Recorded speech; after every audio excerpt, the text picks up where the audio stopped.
Hi, I'm your host, Dave Kemp, and this is Future Ear Radio. Each episode, we're breaking down one new thing, one cool new finding that's happening in the world of hearables, the world of voice technology. How are these worlds starting to intersect? How are these worlds starting to collide? What cool things are going to come from this intersection of technology? Without further ado, let's get on with the show.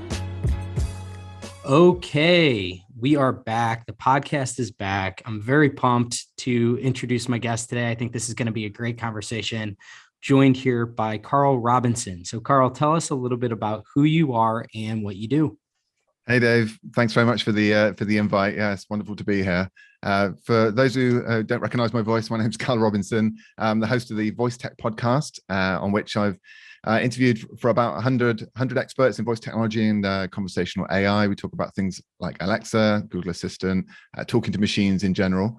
And I'm also the co-founder CEO of Rumble Studio, which is a new startup. We're building a SaaS platform that allows companies to produce spoken word audio easily, affordably, and consistently, which is the main word, so that they can extend their brand to audio channels, which many companies haven't done yet, and ultimately acquire more leads, convert more leads.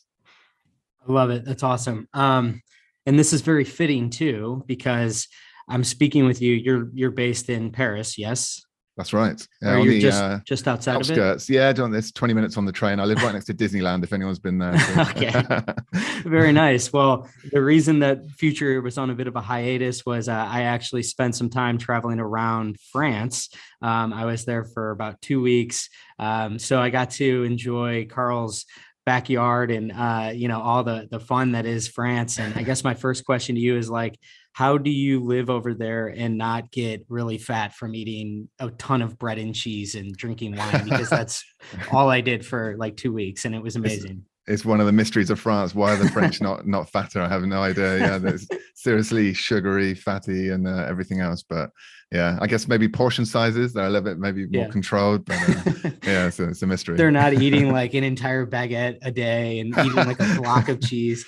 I mean, the coolest thing, I loved my favorite thing was like you'd go into one of these grocery stores or, their markets, and there's just like cheese and charcuterie like for €1 for like a whole thing of like amazing prosciutto or something like that. So we would just load up every single day, just go and get a bunch of cheese, a bunch of charcuterie, some baguettes, some wine. And it was like, okay, I'm set. So, all right. Well, it's so good to have you here though, because, we've been talking a little bit, and, I've known you for a little while, particularly from the voice space. I think we've attended some of the same shows, and I've gotten to meet you in person. And I always have really admired your ability to iterate. I think you're a really great iterator. Every single time I meet you, it seems like you're working on, whether it's the project that you had been working on previously, and you've just taken it to a whole new level where you're doing something different. And this whole Rumble Studio, with the startup that you founded, is fascinating to me. And I want to eventually get into that. But I think what would be best for the listeners is to start from your kind of background and how, maybe you could walk us through from the start with your background in IT, and how it eventually sort of culminated into the, migrating into the voice space, and then eventually founding Rumble Studio. Yeah, pleasure. So I haven't always been into voice. I've always been to music and definitely listened to the radio. Remember making mixtapes as a kid and things like that. So I've always been into audio, that kind of thing, but definitely not always into podcasts. I started my academic career in Manchester in the UK, did a computer science degree, did 3 years working in management consulting, IT consultancy in London and in the North, and then actually moved to China. My friend had gone over there and convinced me that it was a great idea and it was super cheap to live. And it was like, yeah, come over, start a business. So I was like, right, consulting's not for me. And off I went. I didn't really know what I was expecting. And it was definitely one of the best decisions I ever made in my life to move to Asia, because it gave me the freedom, financial freedom, and also just the time to be able to explore and try different things in my 20s, which, working in London in a fast-paced environment just would never do. And so over there, I launched a couple of startups. We first started with this translation marketplace, which turned out to be a huge, big and hairy project that went on for over 4 years. Because it was taking so long, and it was probably a bit too big for us as naive entrepreneurs. We actually started a second project, a much smaller one, which is this iPhone app called Munch 5 a Day, which is a healthy eating app which allowed you to log your fruit and veg. We hired a programmer and designer, and that went really well. It was a much more manageable project. We actually launched that on the Apple iTunes store, as it was called. Got a load of downloads, and then we got contacted by this American company who actually bought it from us for a substantial sum. And so that gave us the money to basically live in China for the next few years. We probably plowed most of that back into the hyperlingo translation marketplace, which ended up going nowhere, but taught us a huge amount about how not to run a startup. And then eventually I got a job in an American startup over there, still in Beijing, which was a conversational startup. So we actually developed a chatbot for educating diabetics. It was actually a remote care platform that had health coach and diabetic communication, but also an education component. And that was my first introduction to chatbots and this kind of asynchronous communication. The one problem with that app that we built there, which turned out not to be as effective at changing behavior, which was the aim of the app, was that we felt, because it was text and image based only, wouldn't it be great if it had voice? And wouldn't it be great if this text and image based educational chatbot would mimic more what the health coaches were doing live, which was basically taking people through a multi-tone conversation and listening to them and responding to them, which turned out to have really good results. And so we were saying, wouldn't it be great to have some voice technology in this to be able to do what they do? And that's where my attention first turned to voice tech. Yeah, I love that whole background. I mean, I think that it's really interesting when you hear people that, they spent this time doing things that seem like they were sort of abstract from what they're currently working on. But it sounds like with you, you spent all this time sort of learning how to even develop apps, and then that, kind of then eventually cascaded into, chatbots, which then led to voice. And so I think it's really cool to hear, like, when people have these kind of deep-rooted backgrounds in all these disparate areas that all kind of culminate together into something that is, like, I think a pretty beautiful thing when you get to the point to where you're like, okay, I have all this experience and I've kind of identified some of the different deficiencies that these existing experiences that I've had, like, have led to. And you now realize, okay, then maybe voice is the optimal way to solve kind of these different issues that I've been presented with along the way. So go on. So you get into the voice space, and then how did everything unfold once you started to then turn your attention that way? Sure. So, that experience at least gave me the intuition that voice would be an effective solution to that problem. I then moved back to Europe. Met my girlfriend over there who's French. And as I was saying before the show, I actually have dual British French nationality. So for me, moving to France was super easy, especially given the chaos of Brexit and everything. So I dodged all that, moved to France, did a master's degree in data science, which is a 2-year course. And then for the internship at the end of that, I worked in a lab called IRCAM, which is actually a music and speech research lab in the center of Paris. And in that lab, I was working on voice emotion transformation. So I decided, okay, I'm going to work on voice. This is around 2018 time when Alexa and everything else was really going well. And I thought, well, this is a great field to work in. It's got a lot of practical uses. I'm sure there's going to be a lot more job opportunities in this field. Plus, it's a field that I'm really interested in. Got this experience working with chatbots in the past, so I'd love to work on voice. And while working in the lab on building machine learning models with voice data, it also occurred to me, maybe I could launch a podcast to sort of boost my profile and have an excuse to talk to all these experts that are around me, but are heads down on the code all the time. Being a researcher or an intern or whatever is a bit of a lonely task. You're there 99% of the time on your own, just you and the code. But as soon as you launch a podcast, suddenly you've got an excuse to go and talk to everyone, and you can deliver some value, like straight straight off the bat. So for me, that was a huge thing. The podcast quickly became popular, but then also quickly added a lot of work to my plate. I was spending, as I'm sure you're familiar, podcasts are a lot of work, and I was spending my entire weekend editing and promoting and publishing and doing everything else around the show. And it occurred to me at some point, maybe I can combine all this cool conversational AI tech that I'm talking about with these experts every day, and it's clearly getting better week on week, with a solution to scaling my podcasting output. Maybe I can clone myself to some degree. Maybe I can have a tool, maybe I can find a tool, first of all, that can help me capture audio with less effort. So I looked online and there really was nothing. Like a lot of the tools in podcasting are quite antiquated. The stack is pretty set. People have been doing the same thing for a few years. At the time, there was Anchor, which was, as you know, it's kind of a B2C podcasting platform for free. And then there was, and then Descript came out a little bit later. And these were the two, the real innovators in the space. But apart from that, there really wasn't that much around the recording side. So that's where the initial idea for Rumble Studio came from, to solve a problem that I had firsthand. Which is like, I think usually the best solutions come from those who actually were experiencing the problem. This is so similar to, I'm not sure if you've ever heard the All In podcast. Yeah. And so David Sachs, who's on that, he's the founder of Yammer, which sold to Microsoft, and he was part of the PayPal mafia. So he's a really famous like SaaS entrepreneur. And, over the course of doing that podcast, he realized that there were quite a bit of deficiencies around the production side and, kind of like the consumption side as well. And that really struck me with what you were saying there, because he basically said the same thing. He was like, I am a podcaster and I experienced all these issues and I wanted to solve them. Now he's going about a totally different track with his company, Call-In. Right. But I think what you're building with Rumble it's a totally different thing from the standpoint of solving different kinds of issues, because I think that one of the recurring themes that always goes through my mind is this idea that like we're really in the infancy of audio consumption. Audio consumption tends to sort of take the form of podcasts.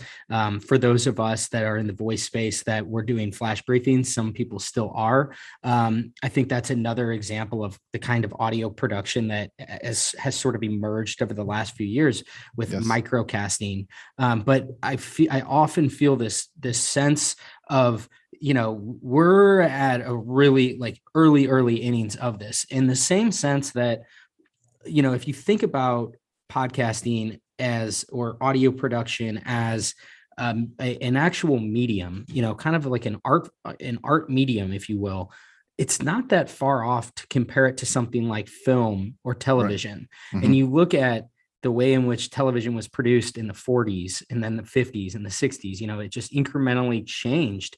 Some of that was brought upon by technological advancements and it enabled new ways of production. But a lot of it was just the ingenuity of the creators themselves to look at it as a form of art. And so that kind of leads me into Rumble. And I want to give you a chance to really explain, as you were saying there, so you had been doing the Voice Tech podcast and you had been doing a whole lot of putting all this time and energy into it. And you realize like, man, I'm kind of burning myself out here to a certain extent. I'm spending a disproportional amount of time on the production side. So walk us through kind of like what you learned from that period of time and what you're trying to solve with Rumble. Yeah, for sure. So, I mean, you summed it up nicely. I just felt like I was spending way too much time on the nuts and bolts of producing the audio and not enough time on the things that I felt made the show really great, which was researching the guest, coming up with some, interesting questions, interesting angle, and that kind of a thing. Voice Tech Podcast is a live podcast, I should say. Like asynchronous wasn't really an option at that point. And I absolutely love these live conversations. And what we're doing at Rumble isn't designed to replace that in any way. It's designed to, supplement it or be an option for people for whom that isn't, an option. So, I like the idea of being able to scale things, to be able to, use the power of the machine to be able to scale myself and be able to improve productivity, as, basically what machines are there to do. And with all this technology coming out, the conversational AI, the dialogue management, the text to speech, the synthetic voices, the new ways to consume audio like microcasts, and just the general interest level in voice technology and audio content, I thought this is a fantastic opportunity to actually bring something new into the market, and solve some of the problems that I've currently experiencing. So my first thought was, if I could just build a tool that allowed me to capture audio efficiently from some of my guests, I could scale that. I could maybe do some opinion canvassing, for example, and send a few questions to multiple guests, put those on my show, and then ad lib around it, or add my comment. That would be a scale up. But I was thinking about it. With all these technologies that are coming out, why not go a step further and have this audio Dropbox turn into more of a remote conversation tool where it can be a multi-turn conversation, and the machine is actually listening to what the guest is saying and responding accordingly. That's the thing that really inspires me, and what we talk about on the show all the time. This is the vision that a lot of voice tech enthusiasts have, is the Star Trek computer type thing, or even Right. Data in Star Trek. Wouldn't it be great to just have a conversation with a machine about anything you want for as long as you like, and have that conversation be super engaging and personalized to you? Wouldn't that get the best out of you? I think it absolutely would. And it wouldn't just be entertaining, it would be useful in a business context, in a health and therapy context. The applications of that would be limitless. So that's the vision that inspires me and inspires a lot of people. And I think as I was thinking about it more and more, I thought, well, today chatbots and voice assistants, they're generally there to answer questions. Like, it's quite transactional for a start. So they're generally not multi-turn conversations anyway. And the single transaction you have with them is that you ask a question and then it comes back to you with an answer, or you ask it to do something and then it comes back to you with an action. So we flip that on its head and say, well, why not train a chatbot to actually ask interesting questions and then follow up with more questions, where the human is there to speak as much as possible, and then simply record that conversation. And I'm sure, depending on the quality of the questions and the guest, interesting stuff will happen, and we'll be able to use that as a form of audio content for whatever purpose. So that's really the thinking behind Rumble. I was like kind of wrapping my head around it, and I was looking at your website, rumble.studio, and I know you have this new podcast, and I thought it was so cool that part of this podcast, it looks like you have a handful of interns or young professionals, all different backgrounds. And so I was listening to the one where it was the 6th episode of Audio Leads. That's this podcast that you have within Rumble. And it was kind of like, what did you learn? And, what really dawned on me as I was listening to that was, and I think it's important to really frame what it is that Carl is building with Rumble. So with a podcast like this, I'm sitting here live with Carl and we're having a back and forth conversation, but that doesn't necessarily need to be the only way in which you can sort of glean that information. And this asynchronous format is a totally different way in which we do actually communicate. If you think about an email correspondence, that's asynchronous. You wait until you get the response back from the person that you're corresponding with, and they do that on their own time, and they have this thoughtful response. And you think about like, okay, so how do you apply that to audio?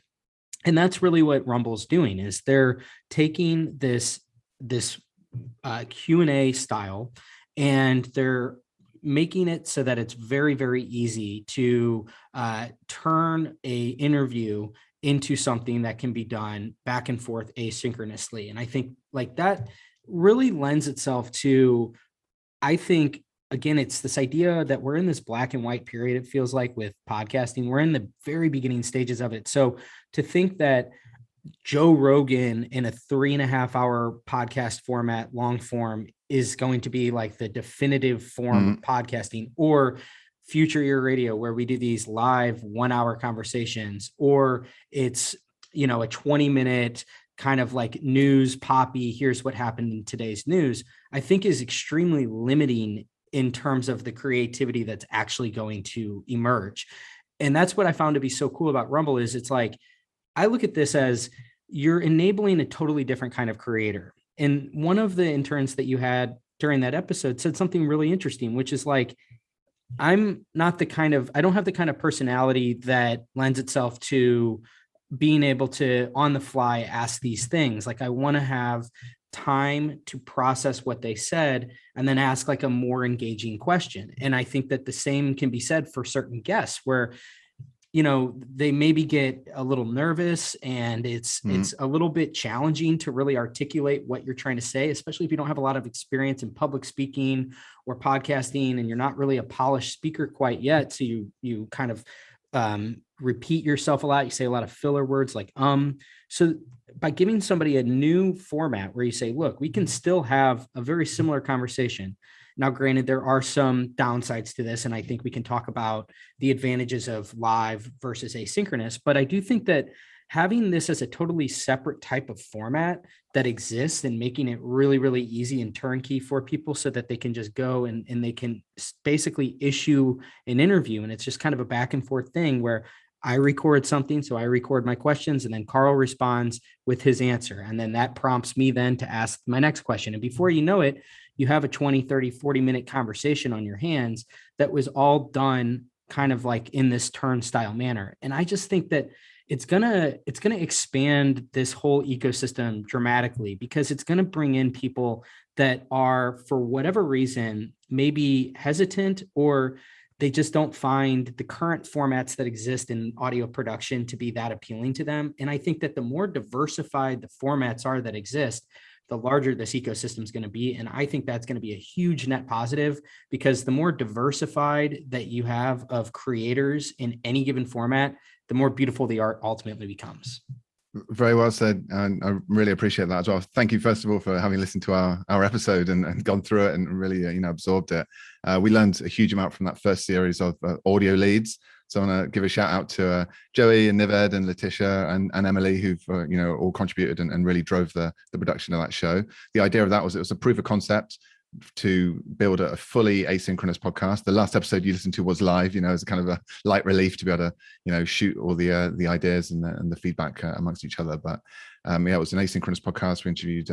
We did 5 asynchronous episodes, and we did it in the style of trying to model a live podcast, which is actually one of the things we've really learned that has its pros and cons for sure, because just to let the listeners know, essentially the way Rumble works is that you write some questions up front. So you write your batch of seed questions, at least, might be 8 to 10 questions.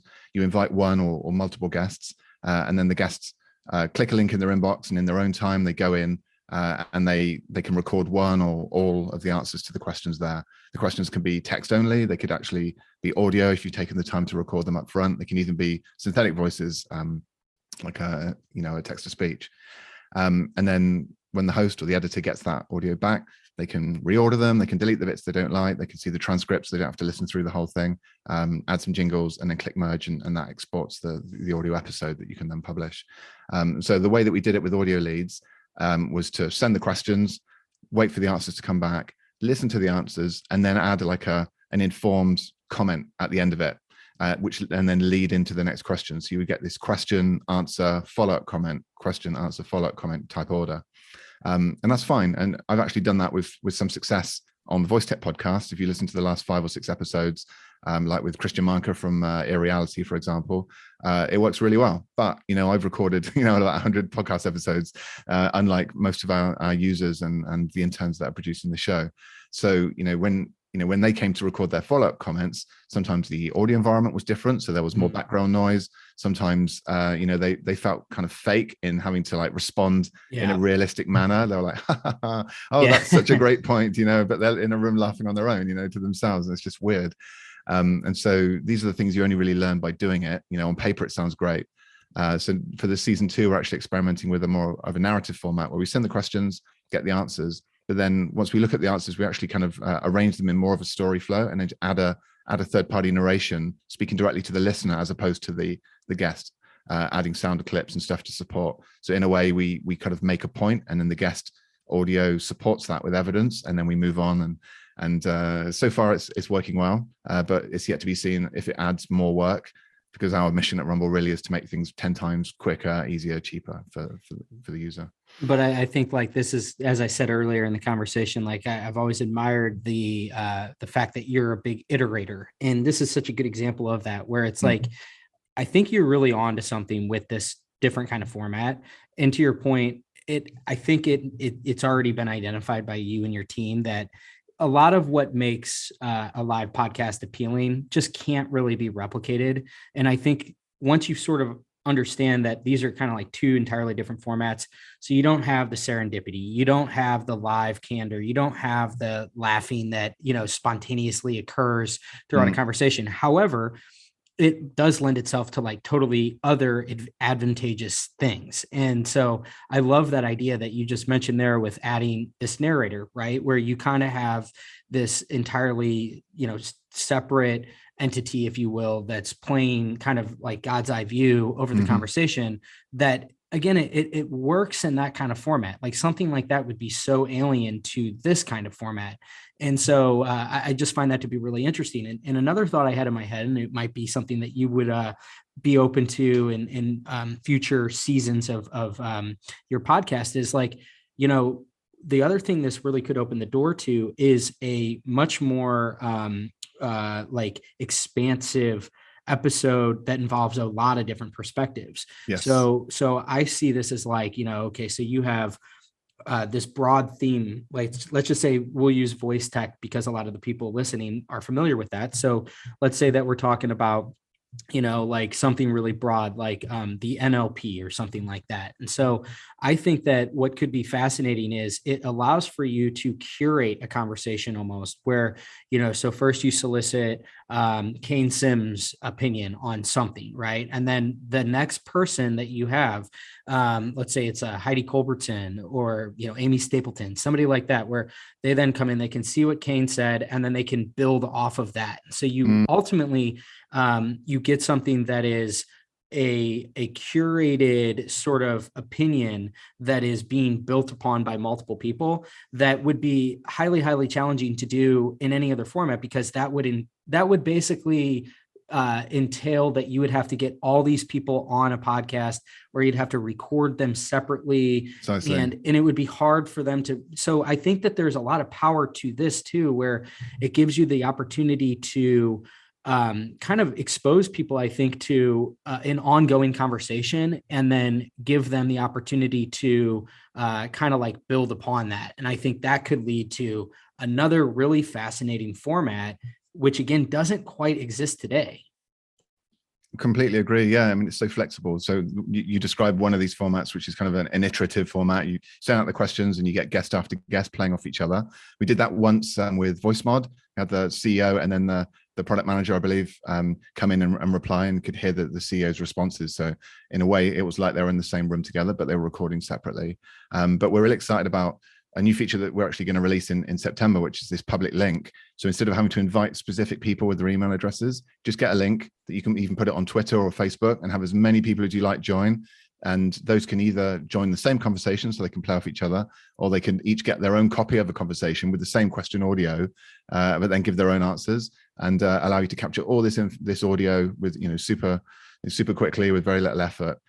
In an AMA, for example, you could have, you know, as a celebrity, you could be like, ask me anything, drop your questions, or flip it like a Quora and say, you know, this is the question of the day. Give me your answers. I'll pick the best ones. I'll merge them into an episode. And I'll put them straight back out onto social media. And in that way, you can complete the loop, and you can engage your fans, allow them to participate, but then give them really timely and well-informed opinions as well. You know, your curated selection of the community opinion, which again would just basically be impossible with the tools of today. I love the AMA. I mean, I think that like, this is what's so exciting to me is I've long held, you know, I wrote a blog post, a 2-part blog post for VoiceBot. I think it was at the beginning of 2019. That was like the Cambrian explosion of audio. And my thesis of that was basically like, if you actually look at both on the production side and the consumption side, the building blocks that are now in place, what we're looking at is like a recipe for just a massive explosion of adoption. And so on the consumption side, that's kind of obvious. Like you look around any busy place that you're in. Now that the world's opening up a little bit again, everybody has true wireless headphones in. Like hearables really are kind of everywhere now. That wasn't a thing even 4 or 5 years ago. It's really exploded in popularity over the last few years, largely ushered in by AirPods. I've talked about this ad nauseum on this podcast, so I don't need to rehash that. But like it transcends hearables too. It's like connected everything, like from smart speakers to cars. You'd be hard pressed to get into a car that's even 10 years old that doesn't have at least the ability to port into like Apple CarPlay or Android CarPlay. So like, it's so easy now to just stream whatever audio you want, whether it be all of your Spotify or whatever subscription service you use. So the consumption side is pretty obvious. And I think the production side wasn't as obvious. And I think it's becoming more obvious, which is like, again, it goes off this whole idea that once the tools become available, it's very easy to actually think of this as like analogous to what happened with video. you look at when it was in the early 2000s, very, very hard to create video. Here we are in 2021. You can literally put up a TikTok in 10 seconds with, and it can have all these video effects and all this different stuff that was like kind of unimaginable even 10, 15 years ago. It's just become so dramatically democratized. And the same thing's happening with audio production too, I think, is that we're seeing so many new tools come into the fold, whether it be Anchor or it's something like what you're building with Rumble, where ultimately we're kind of trying to get to the same thing, I think, which is making it so that it's super, super easy to facilitate entirely new forms of production. And I think that it's fascinating to kind of like see what's worked well in the legacy web, if you will, like Reddit AMAs, highly popular. And to think like, what does that look like in an audio format? Right. And I think that it's really easy to get caught in this fallacy of like, well, it will just be a podcast. And it's like, but how does that actually come to be? And I think it has to be innovation that's done on the production side to enable that. And it's something like exactly what you just described, where you have this sort of asynchronous platform. That platform iterates to the point to where you now have these public links where you can then have maybe a host and they put it out and they have they solicit all of these responses to their question, and then it merges together into one giant audio file. And like, that's what's so exciting to me, is that as somebody that's coming at this from the angle of hearables and from the world of Bluetooth connected hearing aids, like my big passion has always been, what do you do with a world where everybody's wearing these devices? Like, what are they going to actually use those devices for? And it's kind of almost like cheating to just say, well, like podcasting, but like you need to sort of break down what that actually entails. And I think this is a perfect example of that, which is to say, yes, you'll have the option to stream Joe Rogan, but it's going to go way past that. It's going to go into all these new formats. And I think that like, that's what keeps going through my mind when I'm hearing you talk, is like, you're on the forefront of one of these different kinds of formats. And I think that it opens the door to a lot of what we've already seen work in sort of like the legacy web, and it's going to audioify it in a way. And I think that it's going to be eye-opening to a lot of people, to when they start to really recognize that this is it's podcasting is actually pigeonholing the medium. It's much bigger than that. It's audio. Absolutely. And what audio can be. I think we have just barely tapped into how expansive this world is going to be. I mean, podcasting is such a loaded word, right? When people say podcast, they think of, usually two people in a basement talking to each other. It's been like that for a while, but really it was because, that's what existed. Podcast, as people traditionally think of it, it's just on-demand audio over the internet, right? But now you can stream it. Now there's microcasts. There's just so many of these, different formats, these varieties of podcasts, that the word podcast doesn't really hold any meaning anymore. Is it live? Is it on demand? How long is it? How many people? Is it a human even? Like what is a podcast? Is it read? Is it narration? Does it come from a blog post? Does it come from, who knows where it comes from? So I think, it's the only word we've got right now to describe it. But I think as the, like microcast, for example, these new words come on, people will start to see the audio space with a much, finer grain of detail, and not just lump everything into the podcast basket. A lot of it comes from the tools, like you say. The more tools that come out, the more creativity can be unleashed. And video is a great example, like when TikTok comes out, when there's Instagram Reels and now YouTube Shorts, suddenly there's this whole different type of video that people can create. And the videos they create on those are very different from a standard YouTube video, which is also very different from the type of video that you would watch at a movie theater or on your regular 100%. TV. I mean, the number of types of video that exist is just dwarfs the number of types of audio at the moment.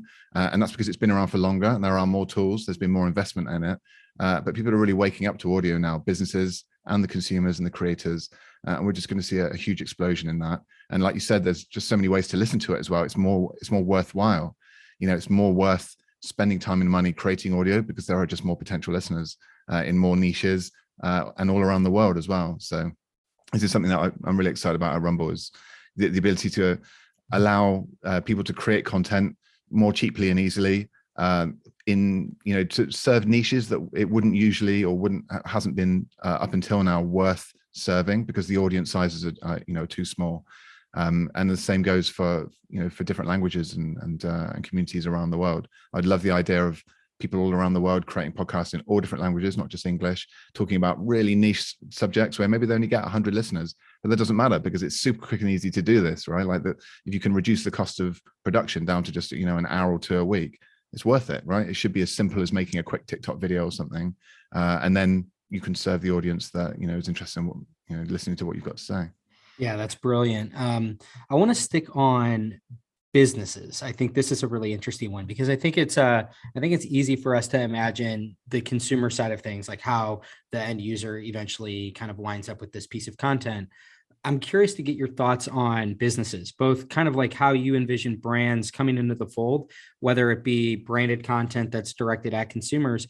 The other really interesting avenue that I'm really curious to get your thoughts that's kind of also running through my head right now is, how do you see something like Rumble being used by corporations for internal communications? Because I see there being a lot of opportunity as to how businesses actually communicate within itself. I've been in big corporations before where we have all hands meetings and you really only get to hear the CEO or kind of like the subordinates right underneath them, his lieutenants that are, kind of like, you don't hear from them that often. And usually I feel like a big reason being is that it's top-down communication that is, it's hindered by the size of the company. And I see, like, again, kind of building off what we were just talking about with this idea of asynchronous and being able to kind of like add in additional voices and opinions. I feel like that could really lend itself to some businesses. So just overall, I'm curious to get your thoughts on that particular facet of the audio market. Yeah, I've got plenty to say on that. So Rumble Studio is is aimed at businesses, small to medium-sized businesses, SaaS startups, mid-sized SaaS startups, and hopefully eventually the larger companies as well, the ones that are more likely to have an internal podcast as well, which is what we can talk about. The first concept I wanted to perhaps introduce some of your listeners to is the audio first content funnel. And this is what a lot of podcasting agencies talk about, is that audio, being the most information rich medium, can serve as the ground truth for all the other derivative forms of content you create. So a lot of companies these days are into content marketing. Content marketing is growing at, I think, 17% CAGR. It's billions and billions of dollars. I think the latest figures are like 470 billion going to all forms of content marketing next year. So it's enormous and growing fast. But that tends to be social media, emails, video, these kinds of things that we're typically doing. And audio really is just getting started in that spend. But it serves as a fantastic ground truth. Like I say, if you record the audio first, if you conduct these guest interviews with thought leaders or even your internal staff, then you can write a blog post from it. Then you can create short videos for social media from it. You can create longer pieces. You can mix and match and repurpose to create even more audio. There's all sorts of stuff you can do once you've got the information from the guest. And so then the question is, like, how do I most efficiently capture that audio and have these conversations on a consistent basis? Audio in the traditional way is quite time consuming to create. And what we find with podcasts is that there's a significant pod fade. And so although there are supposedly 2 million podcasts on the podcast app store, on the podcast directories, half of those are inactive, meaning they haven't released an episode in the last 30 days. And about half of those have 7 or fewer episodes. And so there's massive attrition. There's a huge bias towards people starting podcasts with, all the enthusiasm and gusto, and then realizing, this is actually quite a lot of work. Are we getting the value for it right now? Well, it's not made a lift, on our sales this week. So maybe we should just put it on the back burner and come back to it later, which they never do, which is a shame, right? Because we know if you continue with podcasting or releasing audio content, it has a massive effect on sales, on educating your potential clients, building trust and authenticity, with people that you've just come across you. And it can serve at the top of the funnel and at the middle of the funnel as well. So it's very, very useful for businesses. And I would say if you can implement an audio first content funnel, then you can get the best bang for your buck from the audio that you create, and then justify continuing producing it, essentially, so you don't quit. You mentioned internal podcasts as well. Internal podcast is not something that we've looked at immediately, but it's a number of customers are doing internal podcasts for basically helping larger enterprises produce private podcasts. So you need a password to access the feed. And for that, usually they use this like a custom app, which they roll out to their employees. And the benefit of that is you can easily onboard people. And then you can easily offboard them as well. So if they leave the company, you can close off their access to what could be sensitive information on the podcast. And those internal podcasts can be massively helpful for things like sales enablement. When these big companies are launching new products, they need to be able to educate the workforce on what the new products are. They need to be able to convince the sales force to start selling them, because the sales force have got quotas to hit, and they tend to stick with the products that they know and love and that they know they can hit their quota with. So you have to give them the incentive to actually sell these new products. And then you have to give them a way so they can listen to this content while they're on the go, because they're sales reps. Often they're out on the road, they can't be reading long PDFs or watching videos. So giving them a podcast is an easy way to get them up to speed and convince them to sell this new stuff. And so I would say, if, or even indeed when we do internal podcasts, we'd probably want to either develop or likely partner with one of these established private podcasting firms like Storyboard, for example, or Fieldcast that I've just discovered, because they've got the whole infrastructure to be able to serve that, the listeners within an organization. And we're focusing more on the content creation side. Yeah, I love that. I mean, I think when I think about, you said something really interesting at the very beginning there. You said it's sort of the ground truth.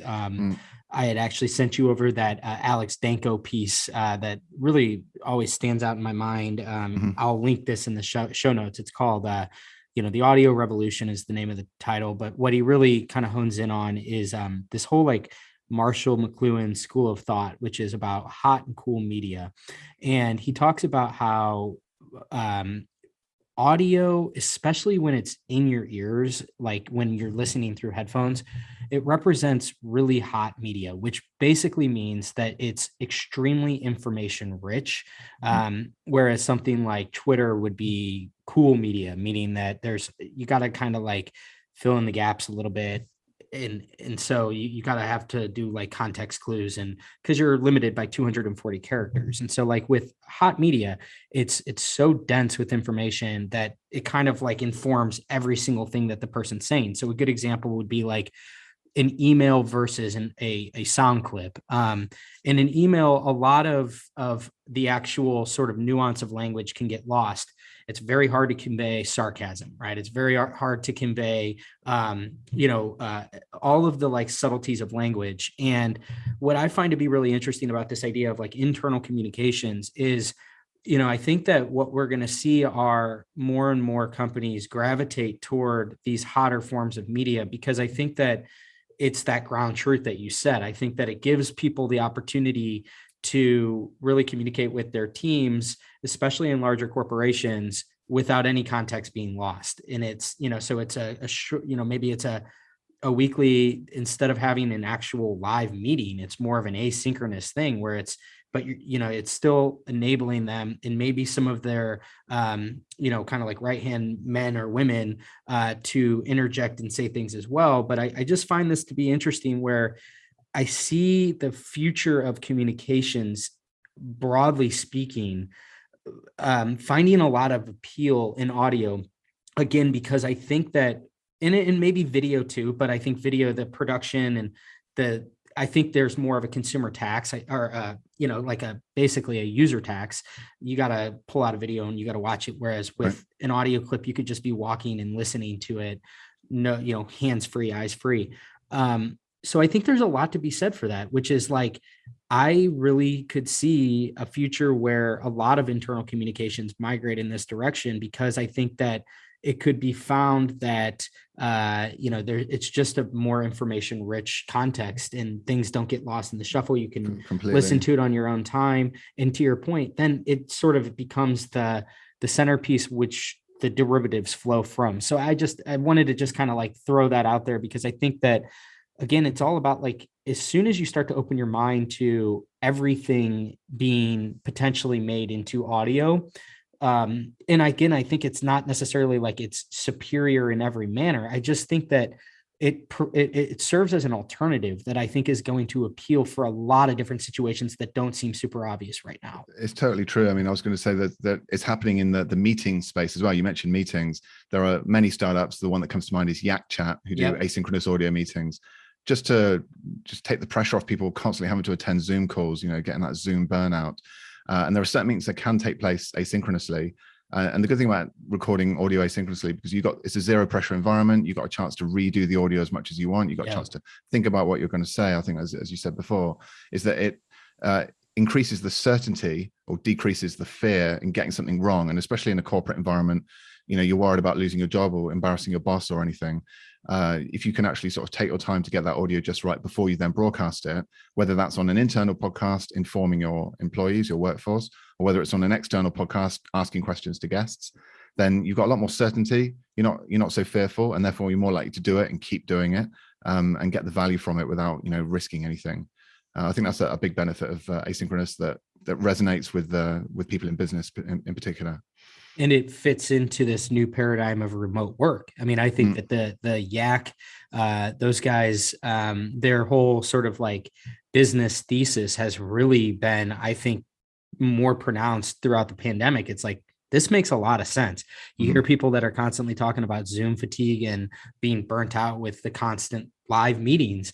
Again, I think there's a lot to be said about like an asynchronous world and what does that asynchronous like evolution look like? And I think audio is a really integral part of it. And it's going to be interesting to watch unfold. So as we kind of come to the last portion of this conversation, I'm curious, as somebody that has been at the forefront of audio innovation, very tied into the voice tech space, what's exciting you right now? What are some of the things that you find to be really intriguing, exciting, maybe on the horizon that we can come to expect, and whether it be in the voice space, the audio space, or the intersection of the two? Yeah, so I'm focused more on the content world now, and so anything that enables me to create content in an automated fashion and to a high degree of quality, or to make it more interesting, either that really interests me. So some of the dialogue models coming out, like Google Lambda, for example, when I see it having such realistic conversations with a human, that really excites me. Not just operating transactional manner, but actually emoting and cracking little jokes and things like that. I just get super excited about that stuff. I know they're working on the successor to GPT-3, so who knows what that's going to be saying. Facebook Blender, it just came out and open sourced it. So all of these projects just get me really excited. I mean, they look super impressive. And to be honest, we're not going to try and compete by building a model of that size. But the fact that they're open sourcing it, in fact, there are so many of them as well, which partly leads to them open sourcing it, I think, means that we as a startup will probably get our hands on one of them and be able to fine tune it for our own purposes as well. So, for example, Facebook Blender, if we can fine tune that to only ask intelligent follow-up questions, for example, or take elements of it to make a conversation more interesting, that is super exciting to me. What goes along with that is the quality of the text-to-speech voices these days. You got Sonantic, Deep Zen, Lovo, Vocal ID, Resemble. I mean, there's just so many, and whenever I hear them, I'm like, wow, that's even better than the last one I heard. I just can't believe how good they sound. Right. So we're definitely looking to incorporate that into content creation as well, because I really do think that the day will be upon us very soon where every brand will have its own custom voice or set of voices, even one personalized to each market segment and region around the world, which be instantly recognizable and be like, right, that is the McDonald's voice. Right now we've got the McDonald's jingle, but I don't know if I could recognize the McDonald's voice. But soon, because they're releasing all these, voice assistant based, menu systems and all that, that you'll want to hear McDonald's, right? Or at least the McDonald's personalized to you. And I think that voice will then carry through to all elements of marketing, including the McDonald's podcast, assuming they've got one. Right. You know what I mean? So those two things work hand in hand and take us one step towards just being able to have a natural conversation with a machine that you actually want to have and listen to at a later date as well.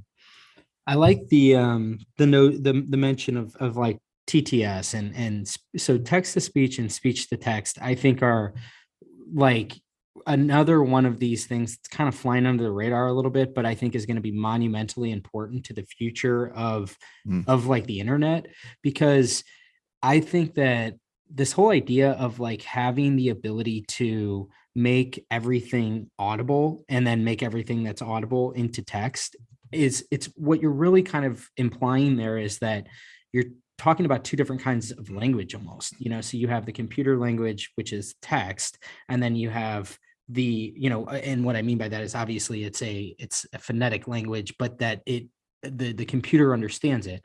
So you're taking, if you think of that as the computer speech, and then you think of the audio speech is like the human speech. It's what you're really saying is like, it's making it so that computers are better at understanding human speech and converting that into their language, and then taking their language and converting it into human language, and making it so that it's harder and harder to distinguish the actual genesis of it. Like, was this actually done through initially, was this a piece of text that was then translated into audio, or was this a piece of audio that was translated into text? The end result ultimately is that you have two parallel internets, more or less, one that is entirely audio and one that is entirely text. And so like the obvious examples of that is like every article that you want to read, you could then listen to, and every article that, you know, or every type of piece of audio that exists could be transcribed and you could read it. And I think that like so it's like, okay, so I could just read that, that would be great. But I think if you take it a step further, what that means is like, you then have a piece of audio that's transcribed that then could be searched upon dynamically. Yes, exactly. And then suddenly you have the whole spoken web can be made into being dynamically searched in certain ways. And that opens the door to like, then you can make that I think is the key to solving some of the discoverability stuff. Having a much more robust dynamic search overlaid on top of all this, I think all of that's going to be predicated on the innovation that's happening within text to speech and speech to text. Yeah, it's really interesting you mentioned search, actually. Like, this is definitely something that I'm really excited about as well. You know, I just had a really interesting conversation with the guys over at sounder.fm, which is a very forward-thinking kind of podcast host / audio search company. Also the guys at Audio Burst, and there's a number that are working on this kind of stuff. And what you say about being able to search and solve the discoverability problem really resonates, because, you know, right now when you do a Google search, often you'll get a snippet, a featured snippet, or a portion from the middle of a blog post that directly answers your question. I can just imagine the same thing happening in the audio world. And then, you know, internally as well at Rumble, we were discussing, well, you know, why even listen to a whole podcast episode? You know, why does everything have to be an episode at a time, when maybe the bit at the beginning is just bump, it's just the origin story? You don't care about that. You want to get right to the nuts and bolts.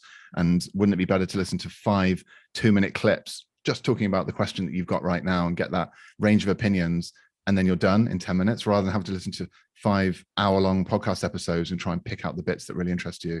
And we were discussing the idea of like dynamically created RSS feeds, for example, based on different topics that are just constantly refreshed with the snippets that address these things across all podcasts. So when you actually, so in that, if that, you know, when that actually comes out, and I'm absolutely sure that it will, that completely changes the way that you think about content. Exactly. Because instead of making one episode that you know will be consumed in a standalone fashion, now you're thinking about it both in terms of, you know, a standalone episode, but also as a series of segments that will be consumed individually.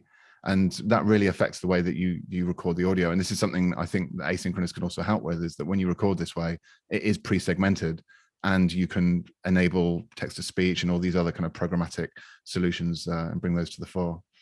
Exactly. I mean, I think like, I know that's a lot of what Audio Burst is trying to solve. And I think that it's really interesting to think about it that way, where, again, it goes back. I think this is a kind of a perfect bow to put on this conversation, taking it full circle, is like, again, there's so much innovation to be had, because so much of this gets lost. You know, you have one great podcast episode, and you know, it's a challenge to even get the right people to listen to it, let alone listen to the part that's really tailored to their interest, you know? And so there's a lot of like jobs to solve here. We have to solve a lot of work here, and there's got to be a lot of innovation that's done. But at a certain point, in the same way that like the web has evolved, like look at TikTok. TikTok's the perfect example of like the culmination of like 15, 20 years of mobile video innovation. You know, you now have this feed that is so incredibly curated that it's like a drug. Like people can't even put it down because it's so insanely curated to your interest. And I think it's begs to reason that like we very well may get there with audio as well. But you're going to have like incremental improvements that lead to that. And I think that that's going to be a lot of what's done at the underlying technology level with things like text to speech and, speech to text, and then the ability to dynamically search on top of that and then start to curate those things, so that if I just want to basically go and listen to, the news on the Apple, like the new Apple iPhone that's going to be coming out, I should just be able to hit a button more or less where it just feeds me like the most widely popular clips from the past 10 most popular podcast episodes, specifically talking about the iPhone. So it's like, sure. I think we're going to get so simple, right? But it sounds so simple. Yeah. Yeah. So anyway, I think this has been a fantastic conversation. So interesting to get your thoughts. I think you're one of the brightest thinkers and innovators in this space. So as we wrap, where should people go to connect with you, learn more about Rumble? I know I'm going to personally definitely experiment with it and see if I can fit it into everything that I'm doing. I think there's definitely a place for some asynchronous content to sit alongside my live content. So where can people go to connect with you and learn more about what you're building? Yeah, absolutely. So if you're interested in checking out the tool, it's rumble.studio. Sign up to the newsletter, rumble.studio/newsletter, and you'll find the podcast there, rumble.studio/podcast. It's called Audio Leads if you search for it in the directories. And you can also listen to my podcast, which is Voice Tech Podcast at voicetechpodcast.com. Awesome. Carl, thank you so much for joining here today. Thanks for everybody who tuned in here to the end, and we will chat with you next time. Cheers. Thanks for tuning in today. I hope you enjoyed this episode of Future Ear Radio. For more content like this, just head over to futureear.co, where you can read all the articles that I've been writing these past few years on the worlds of voice technology and hearables and how the two are beginning to intersect. Thanks for tuning in, and I'll chat with you next time.